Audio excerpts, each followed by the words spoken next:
because prudence kind of hosts the conversation among the virtues and trains them all on the end, right? It trains them all on the goal.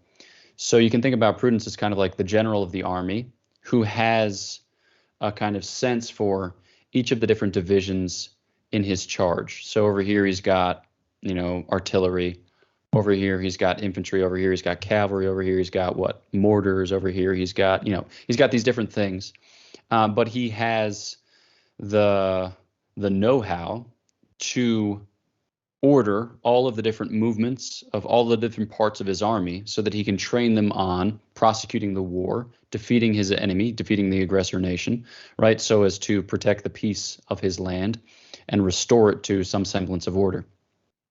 So prudence basically does that in the virtuous life.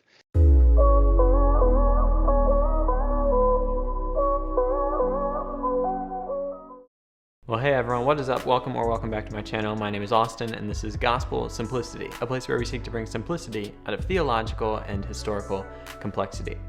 A lot of times we do talk about really, really complex topics, and I'm not going to say that today's isn't complex. It's with Father Gregory Pine, and he's one of the most brilliant people I know, so he definitely talks about some big ideas, but at its heart, what we're talking about today is really devotional. It's something that I think can impact your everyday life. And if I'm being honest, these are my favorite kind of videos to make because as much as I love teaching people things, or at least getting to host and facilitate the teaching of things, I'm really in this to see lives change, to see lives impacted, even in the smallest of ways, by what's going on here. And I think this is a video that could really do that for you. We're talking about prudence, what that looks like in your life, and how that will allow you to engage with your life in a more meaningful way. I really hope you enjoy it. And if you enjoy these conversations, I'd encourage you to go to patreon.com/gospelsimplicity and consider becoming a patron to support this channel to help it keep going and growing as we move forward to make these conversations possible, allowing me to take the time to do them and have the equipment and all the things that goes into this. So if you'd consider that, that's patreon.com/gospelsimplicity. Well, today I'm joined once again on the show by Father Gregory Pine. Father Gregory Pine is a doctoral candidate in dogmatic theology at the University of Freiburg in Switzerland. He served previously as Assistant Director of Campus Outreach for the Thomistic Institute. Born and raised near Philadelphia, Pennsylvania, he attended the Franciscan University of Steubenville and entered the Order of Preachers upon graduating. He was ordained a priest in 2016 and holds an STL from the Dominican House of Studies. He is the co-author of Marian Consecration with Aquinas from Tan Books and has published articles in Nova et Vetera, The Thomist, and Angelicum. He is also a regular contributor to the podcast Pints with Aquinas and Godsplaining. He is also the author of the forthcoming book, which we'll be discussing today, Prudence, Choose Confidently, Live Boldly. Father Gregory, thank you so much for being here today. Hey, thanks so much for having me on. Genuinely, sincerely, very happy to be here. Well, it is my pleasure. Happy to be doing this. And, it's always fun having guests on the show for a second time. And so I'm grateful to have you here today. And we're going to be talking about your forthcoming book. And to kind of kick off the conversation, I'm always interested in the genesis of book projects, right? Because I haven't written a book personally, but I hear they don't just magically appear, that it takes some time, energy, and effort, and also an idea coming from somewhere that you're willing to, spend some time on, because I hear you have other things going on, like a dissertation, so this was no small project to take on. So what kind of inspired this? This book has had a longer gestation period than a baby blue whale. Fortunately, it hasn't consumed as much milk as a baby blue whale, because I remember from some episode of Planet Earth from 1 billion years ago that baby blue whales, I think, consume like 200 gallons of milk a day, which is staggering. That can't be right. I think it's right. I'll just let it go. So the kind of proximate cause was the editor contacted me and said, would you write a book about prudence? And my general policy when people ask me to do things for which I even have close to enough bandwidth is just to say yes and see how it goes, because life is an adventure and it gets more adventurous if you overextend yourself. But I think also part of that was I had found myself in the habit of talking about prudence a lot, because while doing STL studies, I wrote a paper on Prudence and Conscience. And it's one of those things where as you start researching it, you start blowing yourself away. I mean, the things that you're reading blow you away, but you as the agent who is doing the reading, and as a result of which, deeply implicated in this process, are blowing yourself away. And I was losing my mind with how cool Prudence was, because I had thought that prudence was not spending money, or a word that you used as a kind of smokescreen as to why you were avoiding military engagement. I didn't think that there was awesome, virtue of practical wisdom, or, like the virtue that kind of makes you the protagonist of your life. And so since then, I've just talked about it at every opportunity. I try to shoehorn it into every conversation. It's like, hey, is that a dinosaur over there? It's like, I don't know, but have you heard about prudence? They're like, wait a second, was that a transition? I'm like, no, but we are talking about prudence now. So those would be some reasons. That's wonderful. I think it's so neat when people are able to find, maybe there's multiple, but at least one thing that they just want to talk about with everyone. And those are the favorite conversations for me to get to host on this channel. Is I want to find people that aren't only knowledgeable, but just really want to talk about these things, because I find they make for the most fun conversation. So I'm looking forward to this today. You start your book, which isn't out at the time of recording this, but for those that are curious, do we have a rough idea of when that will be out, or? So the Kindle version just launched on March 7th. Oh, okay. And then the paperback version, it's ready to rock, man. With its sweet Kindle typeface, which is like the 2022 version of Comic Sans, but I digress. The paperback version, which is not published in Comic Sans, it's published in Papyrus. Just kidding, it's not published in that either. Comes out on April 18th. Okay, wonderful. Well, so in that book, which they can check out on Kindle now, or they can check out in paperback sometime in the future, and what does it now even mean when we're recording one of these videos? Fascinating conversation for another day.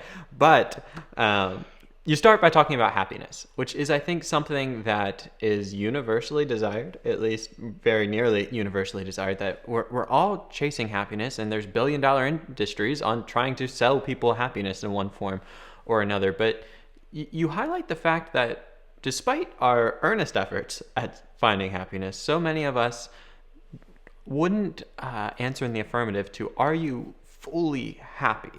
And if someone did, we might be a little suspicious of them. Specifically, you jump into this idea that in your own life and in the lives of others, you can find yourself saying this sentence, I'll be happy when, and fill in the blank. Where do you think that comes from, and how might we begin to address that? Yeah, I think it comes from a variety of places. One of which is, I think that it's common enough for us to misconceive of happiness. I think that a lot of people, when they hear happy, they think sated, or they think pleased, or they think delighted, or they think not restless, not anxious, not searching, not straining, not striving, just kind of happy. But yeah, in that first chapter, I propose kind of complementary models or complementary understandings of happiness, which can fill out the picture a little bit. So I wanna kind of nudge the conversation back in the direction of doing something meaningful, like having a worthy end. And I mean, in Christian conversations, you just kind of jump right to God. In more apologetic conversations, you might try to argue for that in a more rigorous way, like, okay, like what are the different candidates? Do they hold up? But as far as how that registers in my life, kind of in at the level of knowledge, at the level of love, for me is kind of a matter of fit. I find that I'm most happy when I have the conviction, when I have the assurance that I am where I ought to be, I'm doing what I ought to do, that I'm present to the people to whom I ought to be present. I use the word ought there a few times, and I don't mean that in a kind of top-down Kantian way, but I mean more in like the Homeric battlefield sense of cosmic justice way. Like I was born to wield this spear and to take on this man across from me. So like, watch out, Hector. So it's just a sense of being where you were made to be and living as you were made to live. And I think that your life can be very busy. It can be very full. It can be very difficult, right? It can be fraught with much suffering, and you could still describe it as happy on account of the fact that it is where it's meant to be. So yeah, I think that's kind of like the groundwork of a conversation about happiness that I would have or have had or is had in the book. Yeah, I think that's a really interesting way of approaching this, because I think for so many people, they kind of see those as different tiers. Like, I want to be happy if I can have this like higher level purpose or meaning. That's great. But like mainly I just want to be happy. And I think it gets at that idea that you were talking about earlier of like that feeling of elation or being sated or these things. And I think that so often today, and as many people are starting to point out, is there is this like, kind of crisis of meaning that people are living in a sense of a vacuum in terms of meaning, and they're often not connecting happiness with that. But I think by doing that, you're pointing out a really important thing there. However, I want to just press in there a bit, because I think some people will say like, yeah, that's great. I want to be happy, and I want to have that, Homeric sense of meaning, which was great there. But I just don't know how, right? Like, yeah, I want to have that sense of like, this is my spear to take up and this is my battle, but there's just so many options out there. And we live in a society where it's not like I can be a butcher, baker, candlestick maker, but I can do any of these things. How am I supposed to know what I'm supposed to do? And if I have to figure that out to be happy, well, Father Pine, I'm concerned. So what do you say to those people? Justly so. So I would say part of this conversation is a kind of more rudimentary or fundamental conversation about human freedom. And I think that there are parts of human freedom which are kind of up for grabsy. There you go. That's a made-up adjective. And then there are parts of freedom which are kind of set in stony. I think that a lot of people describe freedom as the capacity to define the terms, to make up the arguments, to kind of go about your life as you see fit, without too terribly much concern about the consequences. But I think that there is a deeper, a wider, a richer understanding of freedom, which takes your real life as the point of departure. Okay, so for instance, I am free to do some things, and I'm also free not to do some things on account of who I am. All right. So let's just take my humble constitution. I'm tall, all right? I'm like 6'4", as I've learned to say in my present context. I'm 193 centimeters, which that doesn't make any sense. It's like when you hear the gospel proclaimed in a foreign country, and it says like Jesus walked some number of kilometers. You're like, Jesus didn't walk kilometers. He walked miles. But I digress. So I'm 6'4". So chances are I'll never be an Olympic gymnast, because based on my knowledge of the Olympics, which is profound, all right, they typically don't get that tall, because the longer you are, the longer are your limbs. The longer your limbs, the less likely you are to build muscle mass of any significant or explosive sort, and you just need that to be a good gymnast. So what do? Do I identify as a gymnast, and do I expend all of my energy trying to become a gymnast, only to discover at the end of 20 years that I'm just not that good at being a gymnast? I would say no, all right, because my freedom isn't defined by pushing back against limits inscribed in my nature. My freedom is to be discovered rather than invented, but discovered by accepting humbly the hand that I've been dealt and then playing it beautifully. Now, does that mean that you never strive? No. Does that mean you never apply yourself? No, I'm not saying that. But I'm saying that our freedom unfolds within bounds, okay? So I think part of answering the question, who am I, what am I made for, and how do I discover it, is just looking honestly at who you are, time, place, setting, circumstance, family, formation, past habitual sins, how you're presently healing from them, where your friends live, how you enjoy community and their company, yada, yada, that's and such. It means just like looking at your life and saying, okay, where can I hope to flourish? Let's do that. So this would be against a kind of soulmate theory of life and of vocation. There's one best thing for you to do, and you have to go to the very edges of the earth in order to discover it. I don't know. I tend to think not. I think that, you're getting married in June, which is awesome.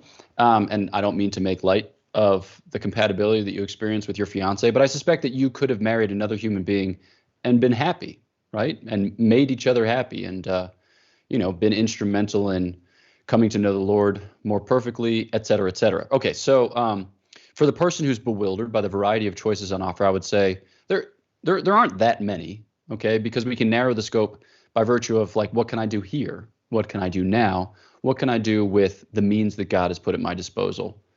Yeah.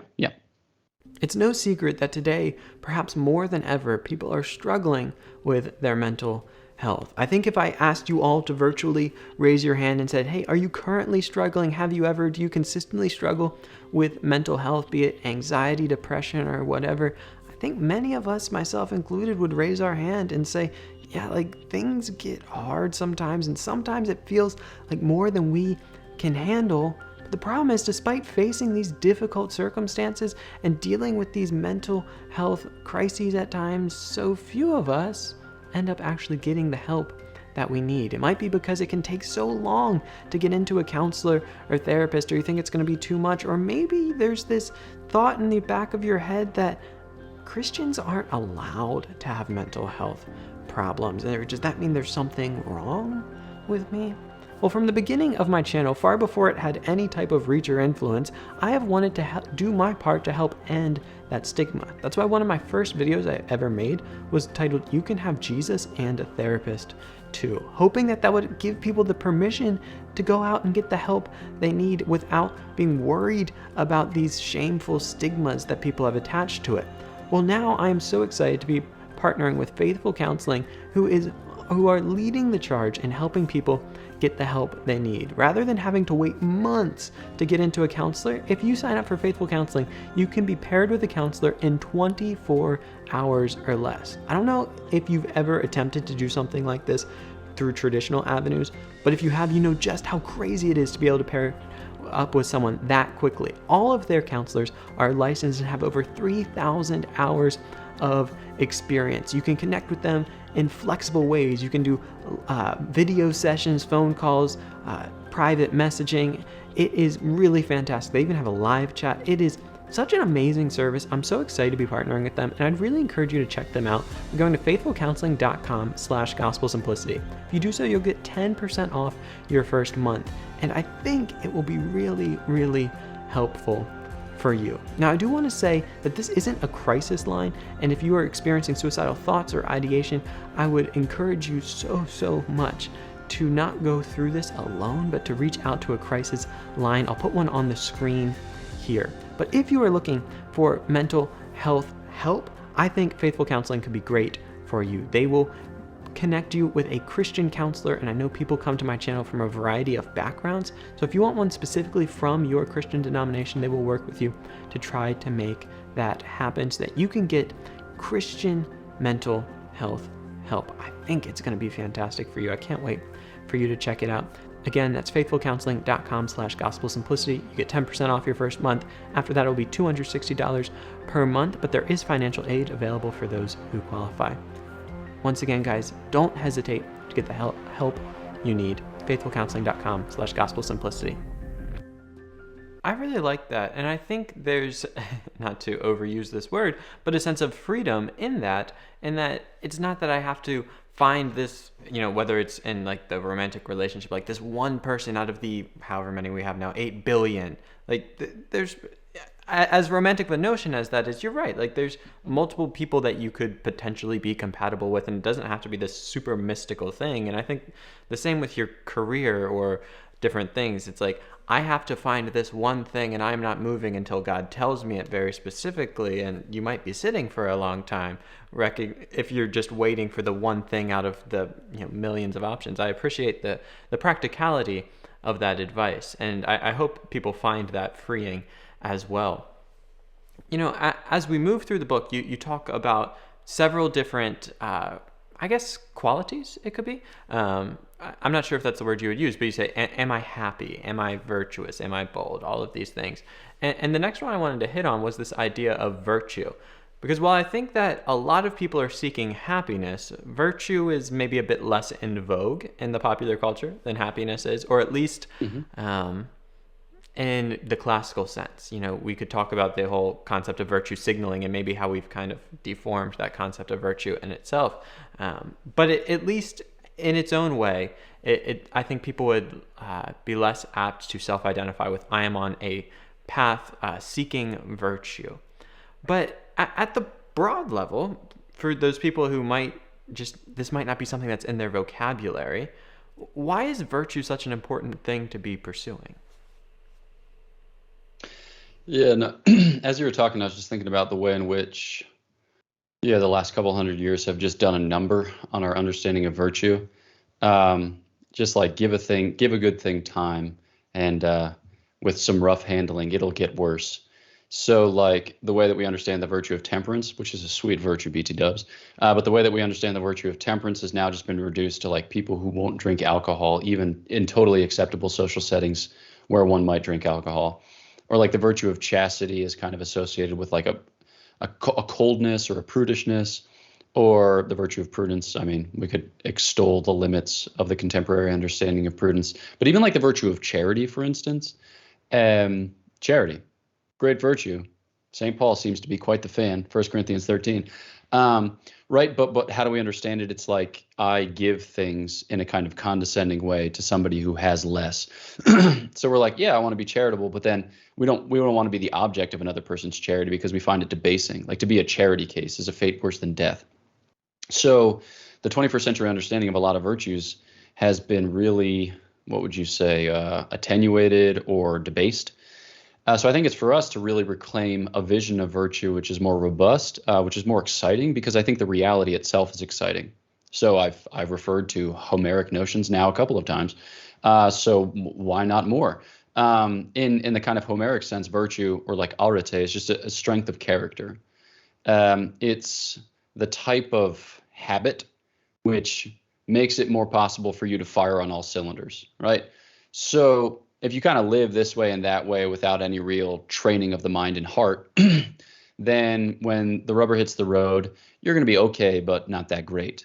But if you live your life towards a kind of embodiment or a kind of exemplification of excellence, and you seek to cultivate habits of the mind and the heart which help you to fire on all cylinders, then you're just going to be better able to apply yourself in life. And that's not like you're not just a do-gooding machine. The type of virtue that we're describing is a kind of virtuosity. So in the way that you might say a virtuous musician can extemporize with great facility and, yeah, like panache, or a virtuous athlete can, you think about the great point guards on some of the basketball teams that you hear about today, like Chris Paul on the Phoenix Suns, or like Ja Morant on the Memphis Grizzlies. The thing that makes them so exciting to watch is it's not like they're proceeding through steps according to a kind of machine logic. It's like they have a knack for the game such that they inhabit the game and they move within the game, and the rules of the game kind of bend to their will and whim. So they're able to do something different each time they come down the court with a kind of facility or ease. And what virtue does for the human life, so for the human mind and heart, is it gives you that knack for humanity. It gives you that kind of virtuosity. It makes it such that you can extemporize, and you don't have to approach every discrete choice or decision with agony and anguish, because you have a feel for it and you're able to navigate it with panache. So I think that makes virtue to be very attractive, because I think people want to be the commander of the bark of their own soul. They want to feel somewhat more in control. They want to feel like they're making something beautiful of their life, and virtue is just what empowers you to do that. Yeah, I love the way you're describing that, because I think something so many people struggle with is feeling as though they're kind of in the passenger seat of their own life, and that life's kind of taking them along and life is happening to them, and they're not really being able to act upon with any agency upon their lives. And it can be a place of real distress, I think, for a lot of people, because they feel like they've lost their sense of control. But what I find really interesting about this conversation is I don't think what is usually on offer for those people is a more robust sense of virtue. And I think when people commonly think of virtue, as you talk about it being kind of debased in the past century or so, is something that's detached from life, and for that very reason it becomes either optional, like, well, that's good for you if you want to pursue that, go for it, or just something that's entirely unnecessary. Like, why would I pursue these abstract ethereal things that don't have any practical import to my daily life, which is a whole conversation about where those things, that such an attitude might come from.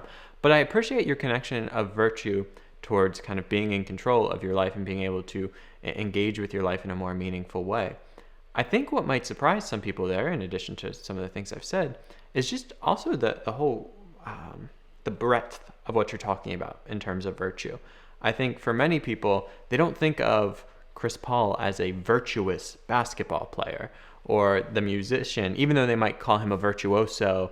Virtue might not be the first thing they're thinking about there. And in your book, you talk about different types of virtue. You talk about intellectual virtues and some others. For those that are maybe just trying to come up to speed with the whole breadth of what you're covering under virtue here, could you talk about maybe some different categories of virtue, or maybe just a helpful way of thinking about it so they can see how virtue shows up in different parts of their life? Yeah. It's fascinating. We do often think about our lives as having a moral and then a non-moral dimension to it. So it's like, yeah, if I like put money in the collection basket, that's moral. But like the way I chew gum, that's not moral. I can tell you this, based on my experience of being on a train from Italy to Switzerland recently, the way that you chew is very important. It is very important, because if you chew sloppy pasta with your mouth open, it may alienate you from other people in the car in which you are traveling. Okay. So I want to say that all human excellences fall under this category of virtue, and we might give them a kind of rank order or arrange them hierarchically, but anything that makes you to be a better human being pertains to virtue. The way that St. Thomas arranges is that he talks about the theological virtues first because they have God for their goal. So that's faith, hope, and charity. And then he talks about the four cardinal virtues, so prudence, justice, fortitude, and temperance. But then he lists under each of those virtues all these different like subordinated virtues. And there it gets really exciting. So things, for instance, that fall under the category of justice include religion. Okay, no surprise there. It's what you render unto God. But then piety, what you render unto parents and country. Observance, what you render unto superiors. But then he just goes through like other virtues of civility. So gratitude, liberality, vindication. What are other things within that? Equity, he also lists under that category. They're just like kind of things that work for, or truth telling, things that work for good social order pertain to virtue. Okay. You're like, okay, I can still see that though, because it's kind of do-goodery and things like that. All right. Well, then when you get to the virtue of temperance, he has a whole category of virtues called modesty. All right. The first of which is humility. You're like, yeah, certainly saw that coming. But then the next one is studiositas, which is a kind of moderation of your desire to know. Because if you desire to know inordinately, like in the wrong way, that can be destructive. So St. Thomas probably wouldn't be a fan of us looking everything up on Google with our cell phones whenever dispute arises in the context of conversation, because he's like, attend to the conversation, all right? Don't just check out and use your cell phone. You're like, what? That pertains to virtue? He's like, yeah, I think it does. He even goes so far in modesty as to say the way in which you comport yourself, the way in which you dress, the way in which you walk, those pertain to virtue. So I, for one, have a kind of slouch romp step. I'm walking with huge stride lengths with kind of slumped shoulders, just looking like an absolute slob. That's unvirtuous. I haven't found a means whereby to correct it. I think the means whereby to correct it is to be in less of a rush, but I don't see that happening anytime before Jesus comes back, or I suffer some real bad injury which prevents me from rushing hither and thither.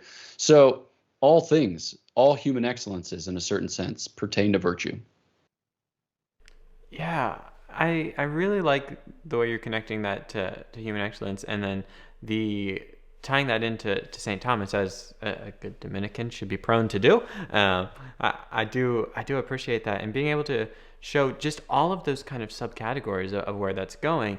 And I think it's a helpful thing in general. I think we've gotten this notion of kind of the neutrality of a lot of things. Like you mentioned, there's moral things you can do, and then a lot of things are just, I don't know, they're neutral. Why does it really matter? But really, when we want to think about these things more seriously and through this lens of virtue, we can see that actually all of these things have meaning and significance. And I think that ties back into what you were talking about there at the very beginning of, I wonder, and I'm thinking out loud as we go here, but that the ailments we have with happiness, could they be connected to our sense of so many things are just neutral? Like these things aren't good or bad. It doesn't really matter how we show up there. And thus we kind of strip away the mundane from any sense of meaning. But if we can recognize that actually there's virtue in all things, and that there's meaning and significance in these things, I wonder if that would be tied back to happiness.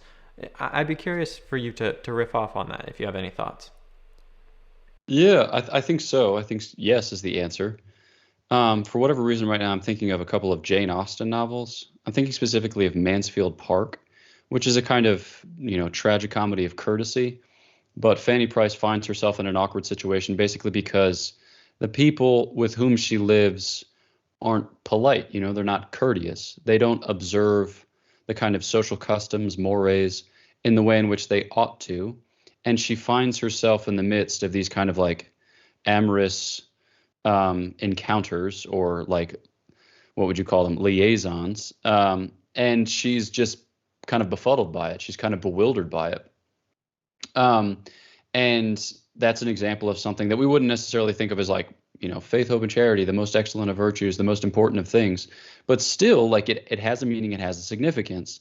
And I think part of the reason why Jane Austen was so attracted to these stories that transpire within a very narrow or limited scope is that they function kind of iconically to reveal the importance of every detail, right? And as a result of which, to reveal the nobility of the human heart, which is able to navigate even these kind of minuscule faux pas, or these little indiscreet minutiae.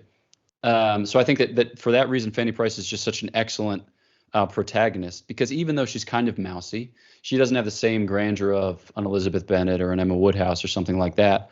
But she's just a good human being, right? She has become a good human being, and as a result of which, like, her affections are trained so as to recognize when things aren't as they ought to be, when they could be better, and how to get from A to B. So yes, to that point, yes, a resounding yes, and Jane Austen is helpful in that regard. I love all of the references that are getting pulled into this. This is wonderful. Everyone from Homer to blue whales and Jane Austen. This is why conversations like these are so fun. So I think that, yeah, I think that's great there. And this might be, getting too far afield, but as you were talking about that, it does remind me of this idea. I don't know if it comes up in Catholic spaces as much, but I know it's the overarching question for so many of the churches like I grew up in kind of the Protestant non-denominational movement of how do we make the faith relevant, which already kind of has this dichotomy that kind of faith lives over here and your life is over here, and how do we import it into it in a way that's meaningful. But what I hear you talking about is a whole way of approaching life in which maybe that dichotomy doesn't stand quite as much, and we're bringing excellence to all of those things from this place of virtue that's tied in from our faith. But it's not this imported relevance. It's automatically relevant because all of our life is falling under this category of virtue. Would that be fair? I think so. Yeah. And I would say two concepts that maybe help to make sense of my own practice of what you describe is like mystagogy and then apologetic. So I think sometimes, the making of a thing relevant, oftentimes it's a kind of apologetic exercise. You're trying to explain to somebody why it is that they ought to care about the thing that you're doing because you yourself care about it. So it's like kind of the way in which the philosophical community would describe a protreptic. You give a little exhortation at the outset. It's like, this thing is worth it. Come on down.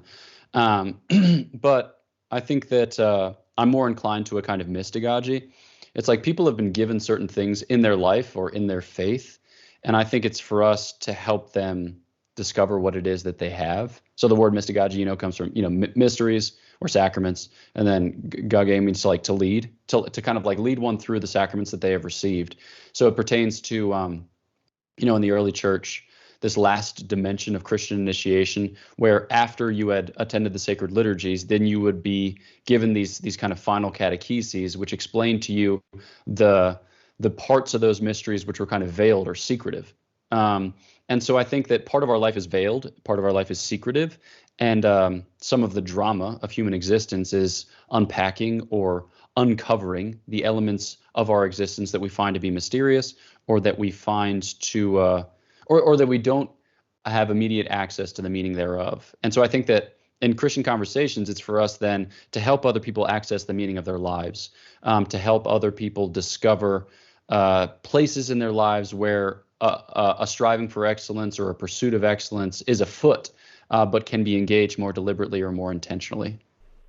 I like that. And I like you kind of the way that you set out both the apologetic and the mystagogy there, which, at the very least is a word that I think we really need to be recovering, because I think that there's so much power in that concept of mystagogy that has been lost from the way that we approach things oftentimes. But I want to continue going through some of these chapters in your book, and I'm going to reverse the order I gave you here on the outline. I hope that's okay with you, because I want to leave prudence actually for the end, if that's all right, because I know you probably have the most to say about that. It's the title of the book and kind of one of the animating concerns.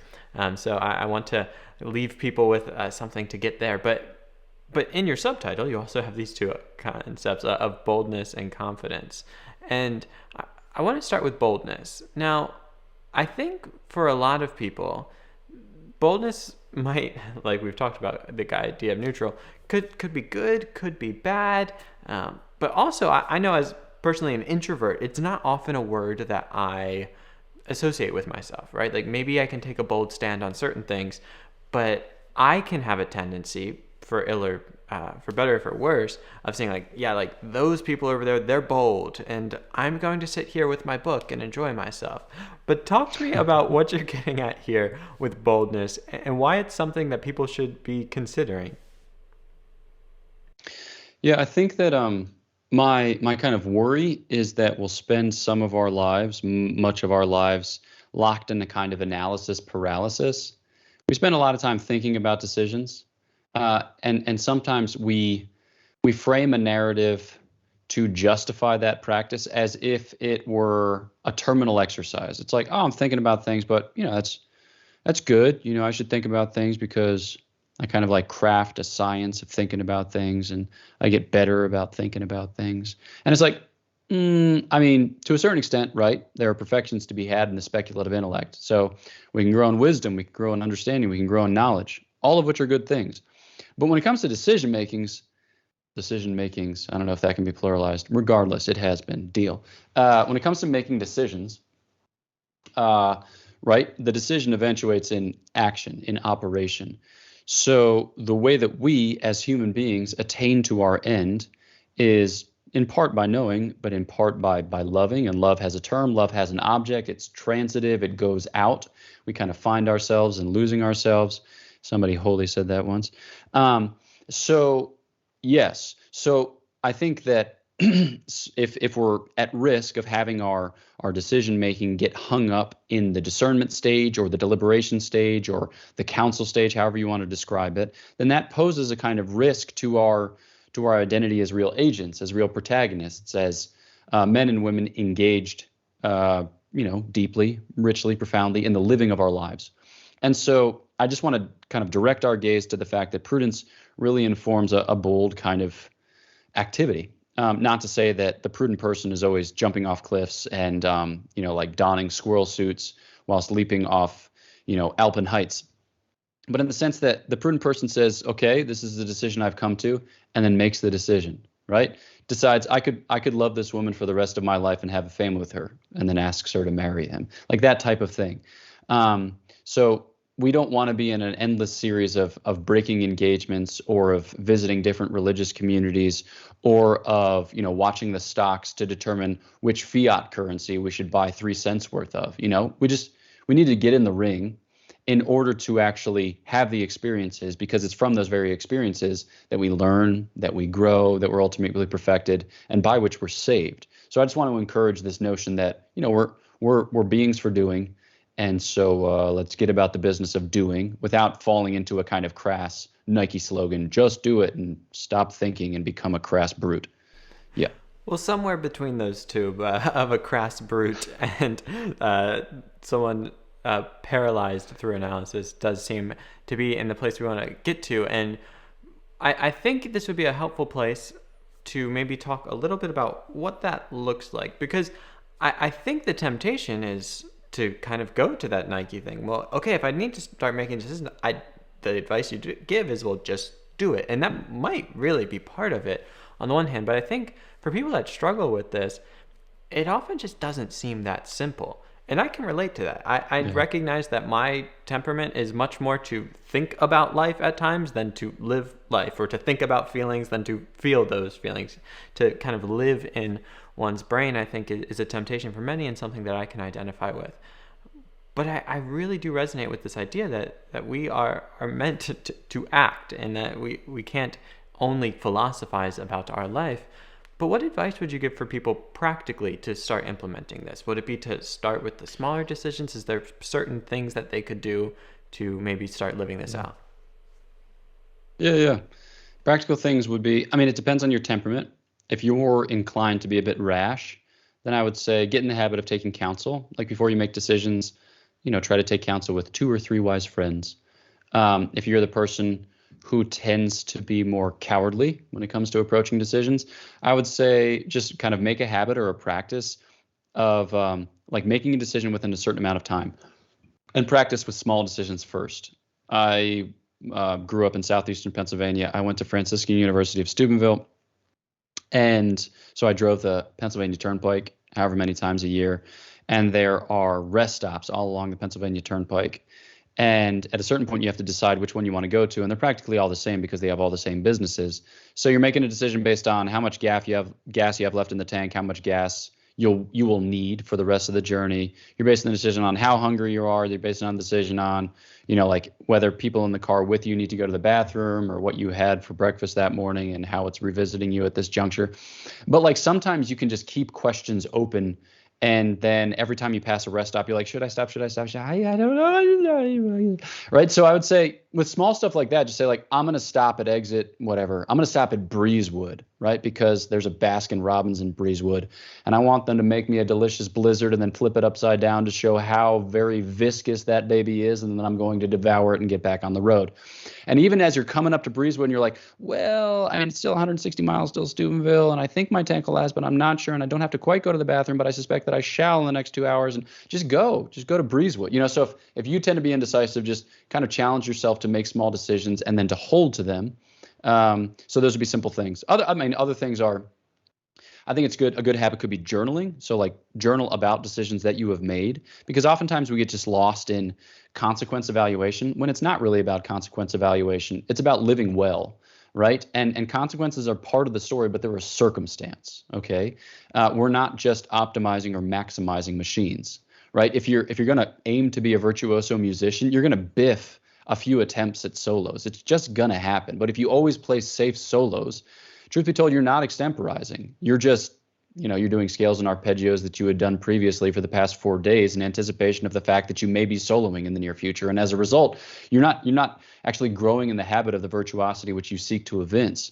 So yes, so journaling about past decisions and taking stock of who you are before the decisions, who you are after the decisions can be helpful. I would also say that reading good literature is a really excellent help to decision making, because you're able to inhabit the experience of another human being and to do it in a kind of scalar way. So you just see more of life in one glance. Like I just read Anna Karenina, which is tragic, absolutely tragic, but beautifully so. And you see it all within seconds, when Vronsky comes over to Anna in the context of the dance and kicks Kitty to the curb, that this is going to end in death, right? Because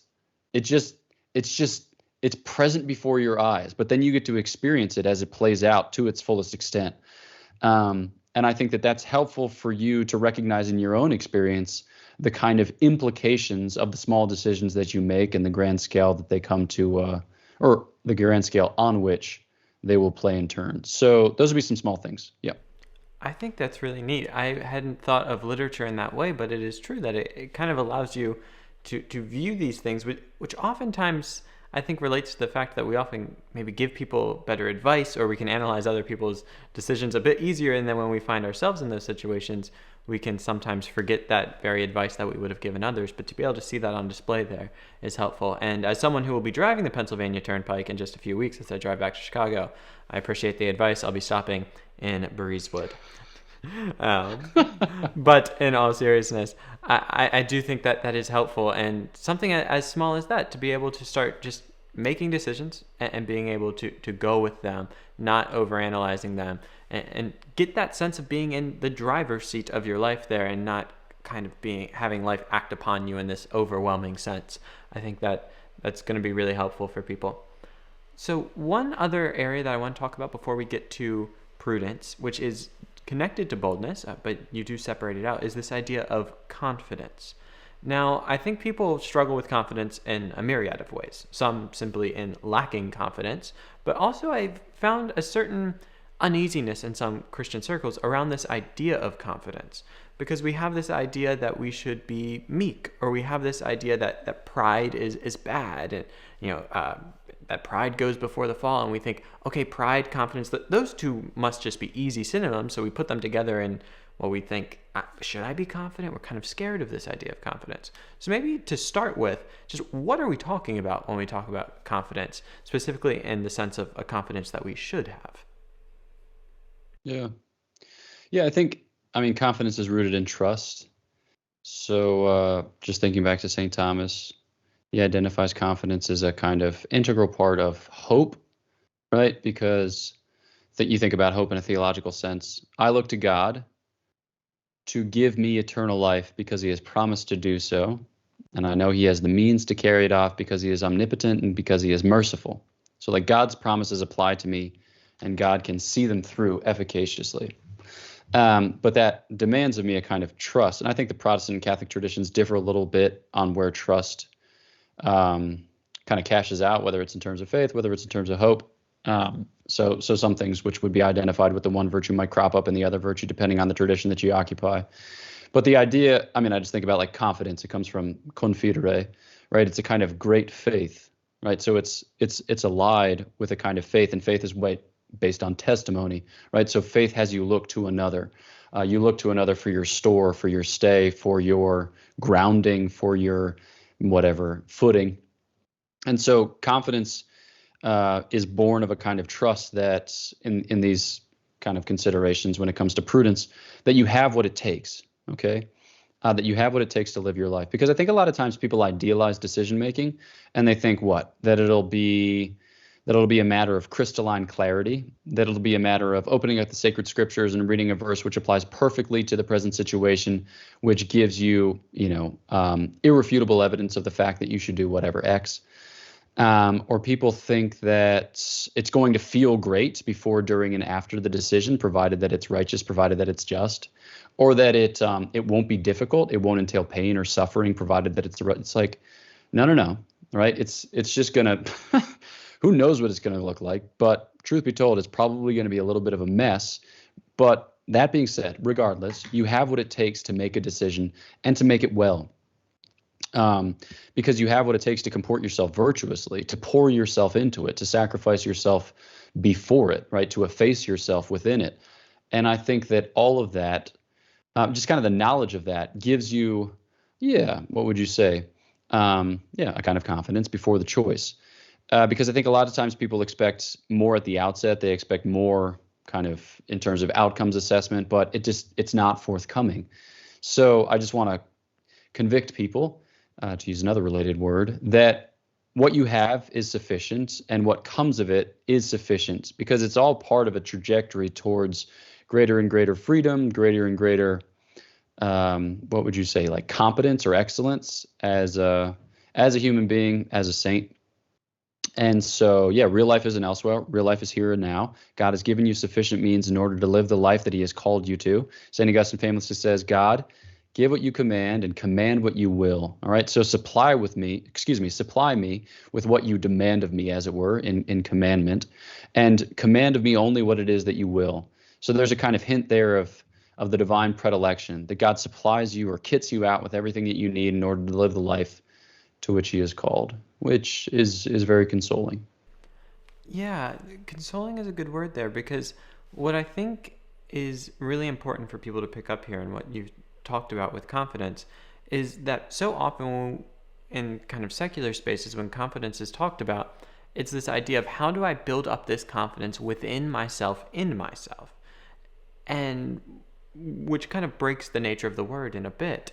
And you've noted that confidence has this kind of outward looking thing that, of course, it does deal with us, but there's this trust involved in confidence, not just in our own abilities, but in God providing us with what we need to do that which he has called us to, which I think is going to be a helpful reframing of confidence for people. And I hope that allows them to begin to live that out. And I think when we get to the practical side of that, the advice for cultivating confidence might be a bit different than what people would expect. I'd like to go into that here, because I think for most people, confidence how do I become more confident? It's all introspective. But what would you recommend for people who, going away from this video, they say, yeah, like I've got an issue with confidence. It is affecting the way that I show up in life. It's affecting my ability to make decisions. It's affecting my ability to interact with people in whatever way or however it's affecting them.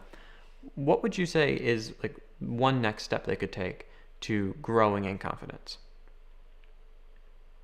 I would say just to make small acts of entrustment.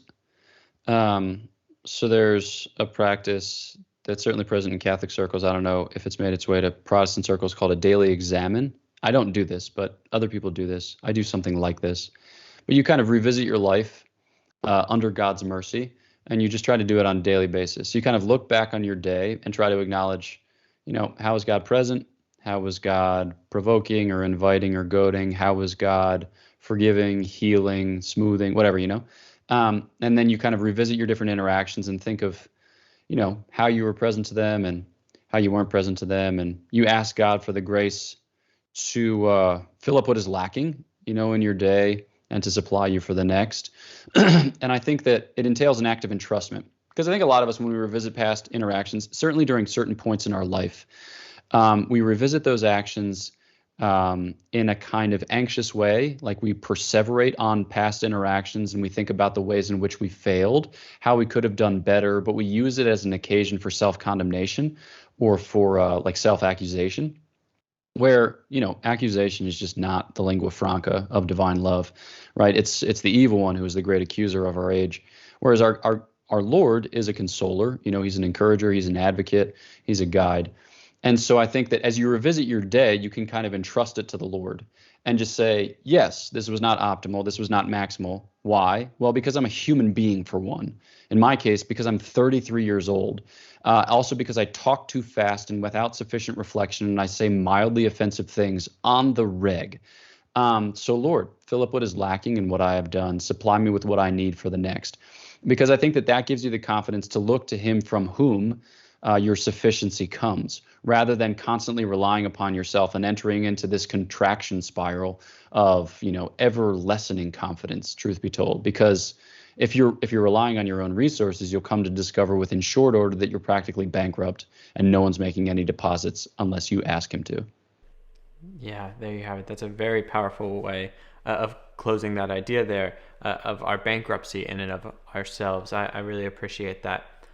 What I want to do now, as we begin to land the plane here, is show how prudence kind of ties these things together. Because I think we live in a time of a lot of fragmented information, where we listen to this podcast and we get this one good idea, or we hear this, and we've already talked about multiple next steps people could take, which I think are all good things, and people can dissect or digest this in pieces.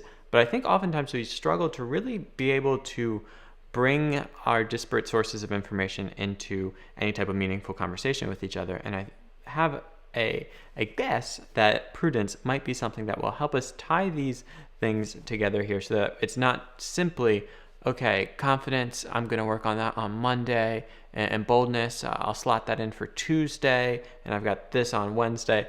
But how can we begin to see these things as connected through prudence? Yeah. I mean, Aristotle writes a whole section of his Nicomachean Ethics on just that point. Basically, that the virtues are connected in prudence. In Christian conversations, we often talk about how the virtues are connected in charity, because charity brings all the virtues to their term. It makes it so that you can be, just or courageous or temperate for the love of God, which is the point of being anything in this world. But we already attain to a kind of, connectivity with prudence, because prudence kind of hosts the conversation among the virtues and trains them all on the end, right? It trains them all on the goal. So you can think about prudence as kind of like the general of the army, who has a kind of sense for each of the different divisions in his charge. So over here he's got, artillery. Over here he's got infantry. Over here he's got cavalry. Over here he's got mortars. Over here he's got, he's got these different things. But he has the know-how to order all of the different movements of all the different parts of his army so that he can train them on prosecuting the war, defeating his enemy, defeating the aggressor nation, right? So as to protect the peace of his land and restore it to some semblance of order. So prudence basically does that in the virtuous life, because most of the virtues that we end up talking about are virtues of the appetite.